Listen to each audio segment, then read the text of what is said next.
இப்போ இங்கே வந்து இங்கேருந்து ஸ்டார்ட் பண்ணுறேன் ஸ்டிச். ஓகேவா? ஸோ இங்கேருந்து ஸ்டார்டிங் லாக்கு.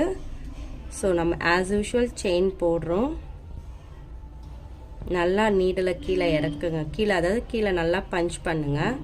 ஸோ பஞ்ச் பண்ணிவிட்டு ஸோ இந்த இடத்துல நமக்கு டிசைன் முடியுது இல்லையா? ஸோ இங்கே வந்து நல்லா பெரிய செயினாகவே எடுத்துக்கோங்க ஸ்டார்டிங்கில். அதுக்கப்புறம் போக போக ப்ராக்டிஸ் ஆயிடுச்சுன்னா உங்களுக்கு குட்டி செயினாக வரும். இந்த மாதிரி பெரிய செயினாக இருக்கும்போது என் நாட் போடும்போது கொஞ்சம் த்ரெட் வந்து வெளியில் இருக்க மாதிரி இருக்கும். பட் அது போட போட ப்ராக்டிஸ் ஆகிடும். ஸோ இங்கே கிட்டவே வந்து இன்னொரு லூப் எடுக்கிறோம். ஏன்னா இன்னொரு லூப் எடுக்கும்போதே அந்த பெரிய செயின் வந்து கொஞ்சம் சின்னதாகிடும். இந்த இது பார்த்தீங்களா? இப்போ இந்த டிசைனை பார்த்த மாதிரி இருக்கா நீடில்? அது அப்படியே இந்த சைடு. ஸோ நான் இப்படின்னு வந்து நான் இப்படி ஆப்போசிட் டைரக்ஷனில் போடுறதுனால நீடில் அப்படியே இப்படி லெஃப்ட் சைடுக்காக கொண்டு வந்து முன்னாடி போட்டிருக்க நீடில் இப்படி மாட்டி அடியில் இருக்க த்ரெட்டை பிடிச்சி எடுத்திங்கன்னா ஒன்றுக்குள்ளே ஒன்று போய் நமக்கு நாட் வந்து விழுந்துடும்.